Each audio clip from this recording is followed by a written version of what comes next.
Trick के सवाल जो होते हैं वो आम तौर पर बड़े बड़े पोस्टों के लिए, जैसे आईएएस वगैरह के पोस्ट हैं, उस पर सेलेक्टेड कैंडिडेट को ओरली पूछे जाते हैं, यानी इंटरव्यू में पूछे जाते हैं। इसका मकसद ये होता है कि ये जो उम्मीदवार है उसकी ज़हानत को जांचना मकसद होता है।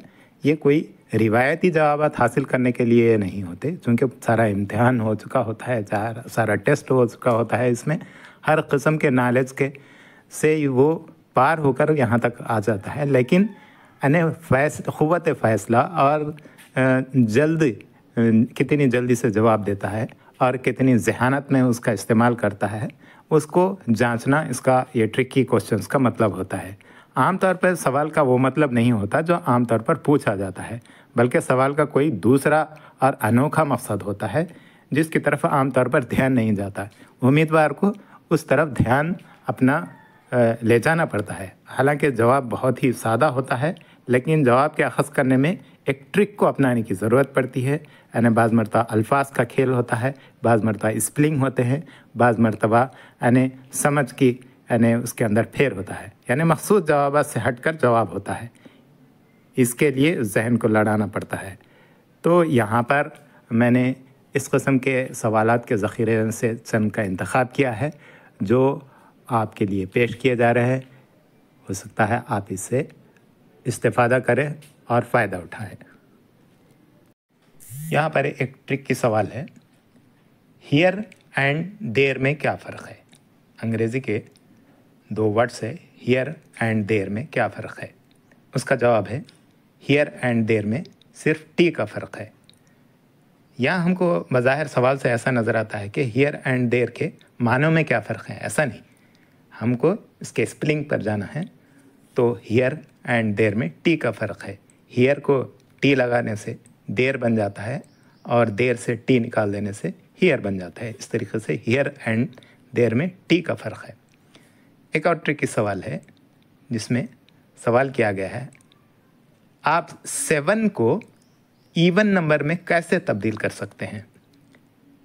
7 को इवन नंबर ऐड नंबर जो मैथमेटिकल जो टर्म है, हम कुछ बज़ाहिर सवाल ऐसा नज़र आता है, लेकिन इसका जवाब ये है कि 7 से s को निकाल कर हम इवन बना सकते हैं। यहाँ पे हमने लफ्ज़ को ट्रिक इस्तेमाल करके एक ट्रिक के ज़रिए से यस हटा देकर 7 से उसको इवन बना सकते हैं। यहाँ इसकी ट्रिक ये है।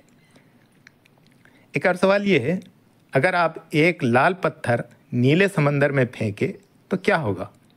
उसका जवाब है, सीधा जवाब है, पत्थर डूब जाएगा। यानी हमको ये समझ में आता है कि लाल पत्थर अगर नीले समंदर में फेंके तो लाल पत्थर नीला हो जाएगा, ऐसा कुछ भी नहीं है। सीधा सा जवाब है, पत्थर डूब जाएगा। और एक ट्रिक की सवाल ये है, सेंटर ऑफ ग्रेविटी क्या है। इसका जवाब है, ग्रेविटी का सेंटर वी है। यहाँ पे ये ट्रिक इस्तेमाल की गई। सेंटर ऑफ ग्रेविटी एक साइंसी इस्तेलाह है, उसका एक डेफिनेशन होता है, लेकिन हमको डेफिनेशन में जाने का नहीं है। लफ्ज़ ग्रेविटी का जो सेंटर है उस पे जाना है। लफ्ज़ ग्रेविटी का सेंटर कौन सा होता है, वी होता है। लिहाजा सेंटर ऑफ जो ग्रेविटी है उसका सेंटर वी है। यानी लफ्ज़ ग्रेविटी के अंदर वी है जो सेंटर में आता है। तो इस तरीके से इसका जवाब हुआ। एक ट्रिक की सवाल है, अगर रेड हाउस लाल ईंट से तैयार किया जा सके और ब्लू हाउस नीली ईंट से तैयार किया जा सके तो ग्रीन हाउस किस तरीके से तैयार किया जाता है। ये समाज में ऐसा आता है, लेकिन उसको हम अगर इस्तेलाह में देखें तो ग्रीन हाउस यानी एक माहौलियाती इस्तेलाह है, एनवायरनमेंटल की इस्तेलाह है, जिसको ग्रीन हाउस इफ़ेक्ट कहते हैं। अगर हमको ये मालूम है कि ग्रीन हाउस इफ़ेक्ट को मालूम करने के लिए, उसके तजुर्बे के लिए ग्रीन हाउस तैयार किया जाता है जो एक शीशे का होता है, तो हम उसका जवाब लिख सकते हैं कि रेड हाउस लाल ईंट से, ब्लू हाउस नीली ईंट से, तो ग्रीन हाउस क्या होता है, शीशे से तैयार किया जाता है। उनको हीटर से कोई ताल्लुक़ नहीं है यहाँ पे। ग्रीन हाउस अलग इस्तेलाह। एक ट्रिक की सवाल ये है, आधा सेब कैसे लगता है। यहाँ एकदम हैरान कर देने वाला सा बिल्कुल छोटा सा मामूली सा सवाल है, लेकिन आधा सेब कैसा लगता है, इसका जवाब देने लोग परेशान होते हैं। आखिर हो ये क्या, किस किस्म का सवाल है। बिल्कुल सिंपल सादा जवाब है, बाक़िया आधा जैसा। यानी काटने से जो 2 टुकड़े हो गए तो 2 टुकड़े एक जैसे होंगे। तो आधा शेप कैसा लगता है? बकिया आधा जैसा। एक और ट्रिक की क्वेश्चन है, इंग्लिश में है, what goes up when rain comes down. यानी इसका उर्दू में मतलब ये होता है कि व्हाट अप्स गोस अप, यानी कौन सी चीज़ ऊपर जाती है जब रेन कम्स डाउन, जब बारिश आती है, इस तरीके से होता है। तो यहाँ पे हम अगर उसको गौर से समझने की कोशिश करें तो ये मालूम होता है कि अम्ब्रेला को गोस अप करते हैं, हम अम्ब्रेला चढ़ा देते हैं। यानी गोस अप और कम्स डाउन का इसका इस्तेलाह को समझते हुए हम यहाँ इसका जवाब यानी छतरी लिख रहे हैं।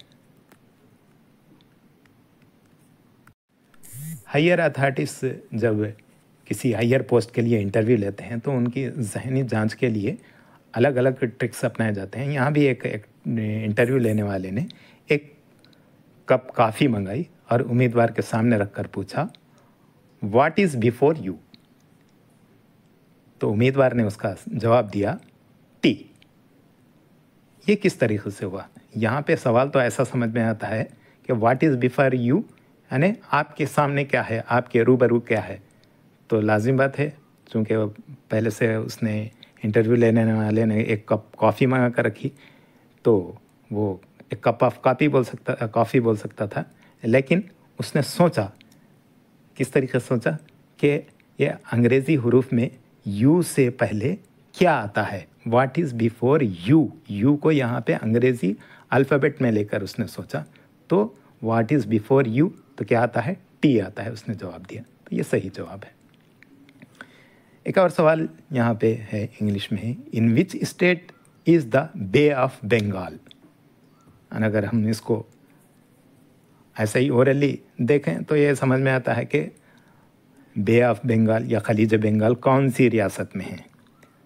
लेकिन उसका जवाब देने वाले ने दिया, लिक्विड स्टेट। यानी स्टेट के 2 माने होते हैं यहाँ पे। स्टेट के एक माने होते हैं रियासत के, और स्टेट के एक माने होते हैं हालत के, यानी माए हालत और ठोस हालत, इस तरीके से होता है। तो चूँकि बे ऑफ बंगाल समंदर है तो उसने लिक्विड स्टेट में उसको बताया, तो ये जवाब लिक्विड स्टेट हुआ। एक सवाल है, इंटरव्यू लेने वाले ने उम्मीदवार से पूछा, कितनी सीढ़ियाँ चढ़कर आ रहे हो। बज़ाहिर तो ये सवाल अजीब समझ में आता है कि कौन उस पर गौर करता है कितनी सीढ़ियाँ चढ़ के जाना है ऊपर की मंजिल। लेकिन हाजिर जवाब जो उम्मीदवार ने उसका जवाब दिया, जितनी सीढ़ियाँ उतर कर जाऊँगा। उसने कोई तादाद नहीं बताई, जितनी सीढ़ियाँ चढ़कर आया हूँ उतनी सीढ़ियाँ उतर कर जाऊँगा, इस तरीके से उसका जवाब है। एक ट्रिक की सवाल है, एक आदमी 10 दिन बग़ैर सोए किस तरह रह सकता है। तो हमारा बज़ाहिर सीधा सा एकदम ख्याल आ जाता है कि 10 दिन बग़ैर सोए, लेकिन उसका जवाब है, आदमी दिन में नहीं रात को सोता है। यानी 10 दिन बग़ैर सोए, यानी दिन में तो कोई सोता ही नहीं है, तो इसलिए इसका जवाब है, आदमी दिन में नहीं रात को सोएगा। सवाल एक ट्रिक ये है कि अगर मोर अंडे नहीं देता तो फिर इसके बच्चे कैसे निकलते हैं। ये भी बहुत ही सिंपल सवाल है। अंडे मोर नहीं देती है, मोर नहीं देता। एक और सवाल, पैराशूट के बगैर हवाई जहाज़ से कूदने वाला ज़िंदा कैसे बच गया। तो हमारा ध्यान इधर जाता है कि पैराशूट जब भी आता था, जहाँ हवाई जहाज़ की बुलंदी से कूदना समझ में आता है, वैसा बगैर पैराशूट के कूदने वाला कैसे ज़िंदा रहेगा, वो तो मर जाएगा, ऐसा समझ में आया। लेकिन इसको अगर हम ट्रिक में सोचा जाए कि अगर वो ज़िंदा बचता है तो कैसे बचता है, रुकी हुई हवाई जहाज़ से कूदने पर उसको पैराशूट की ज़रूरत ही नहीं पड़ती। तो उसका ये जवाब हुआ। एक सवाल ये है कि वो कौन सा रूम है जिसकी दीवारें नहीं होती। इसका जवाब है मशरूम। यहाँ भी लफ्ज़ों का खेल है, स्पेलिंग का खेल है। रूम, मशरूम, यानी अगर उसको यमयू निकायस एहद से है ना, मशरूम, रूम आखिर का ले लें तो मशरूम बन जाता है। रूम के आगे मश लगाने से मशरूम बन जाता है, इसलिए वो कौन सा रूम है, मशरूम है। और एक सवाल है, एक दरख्त पर 10 चिड़िया बैठी है, शिकारी ने एक मार गिराई तो दरख्त पर कितनी चिड़िया होंगी? ये तो बहुत ही कॉमन सवाल है, अक्सर बच्चों के जहन की जांच के लिए असातिज़ा दरियाफ़्त करते रहते हैं कि उनकी कितनी जहानत है। कोई भी नहीं बचेगी, सारी की सारी चिड़ियाँ उड़ जाएंगी, एक भी नहीं रहेगा।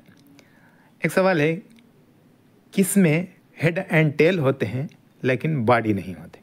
हेड एंड टेल लेकिन बॉडी नहीं। तो हमारा ख्याल तो जाता है किसी बॉडी की तरफ, जिस्म की तरफ, इंसान या हैवान की तरफ, लेकिन वैसा नहीं है। हेड एंड टेल जो होता है वो कॉइन में होता है, सिक्के में होता है, और उसकी कोई बॉडी नहीं होती। तो कॉइन, सिक्का इसका जवाब हुआ। एक सवाल है, वो कौन से 2 कीस हैं जो लॉक नहीं खोल सकते? तो इसका जवाब है मंकी एंड डंकी। ये हमारा तो ख्याल फौरी कीस की तरफ चले आता है, लेकिन यहाँ पे लफ्ज़ों का खेल है। मंकी और डंकी दोनों के अंदर की आता है। वो कौन सी 2 चीज़ें हैं जो आप नाश्ते, ब्रेकफास्ट में नहीं खा सकते? तो इसका जवाब है लंच एंड डिनर में, यानी लंच एंड डिनर में ब्रेकफास्ट नहीं खाया जा सकता।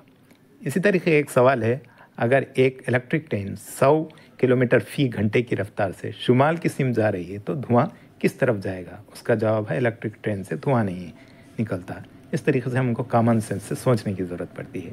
एक सवाल है, कौन सी चीज़ ज़्यादा वज़नी होती है, 10 किलो लोहा या 10 किलो रुई? तो इसका जवाब है दोनों बराबर होते हैं, क्योंकि दोनों का वज़न 10 किलो पहले ही बता दिया गया है। हमारा ध्यान इधर जाता है कि रुई चूँकि हल्की होती है, हम फौरी जवाब बगैर सोचे रुई की तरफ ध्यान चले आता है, लेकिन ऐसा नहीं। 10 किलो दोनों का वज़न है तो दोनों बराबर होंगे। एक ट्रिकी सवाल ये है कि वो कौन सा शख्स है जो दिन भर दाढ़ी काटता है लेकिन इसका काम ख़त्म नहीं होता? इसका सीधा जवाब है हज्जाम। हालांकि सवाल ऐसा समझ में आ रहा है कि एक आदमी अपनी दाढ़ी काट रहा है और वो बढ़ते से बढ़ते चले जा रहे, ऐसा नहीं है, लेकिन उसके ट्रिक से अगर हम जवाब निकालें तो वो हज्जाम होता है। दूसरा सवाल है, वो कौन सी जगह है जहाँ शहर होते हैं लेकिन आदमी नहीं, समंदर होते हैं लेकिन पानी नहीं, पहाड़ होते हैं लेकिन दरख्त नहीं? ये मैप होता है नक्शे के अंदर, ये सारी चीज़ें नक्शे में बताई जाती हैं लेकिन हकीकत में नहीं होती। तो एक सवाल है, माउंट एवरेस्ट की दरियाफ्त से पहले दुनिया में सबसे ऊंची पहाड़ी चोटी कौन सी थी? तो इसका जवाब है माउंट एवरेस्ट ही थी। अगरचे कि वो दरियाफ्त नहीं हुई थी, लेकिन किसी जगह वो मौजूद थी। और आखिरी सवाल ये है कि एक रूम में 2 माएँ और 2 बेटियां बैठी हुई हैं, लेकिन रूम में सिर्फ 3 औरतें हैं, ये कैसे मुमकिन है? जवाब, एक नानी और दूसरी माँ और तीसरी बेटी, ये तीनों मिलकर 4 रिश्ते बनाते हैं, यानी नानी, माँ और बेटी।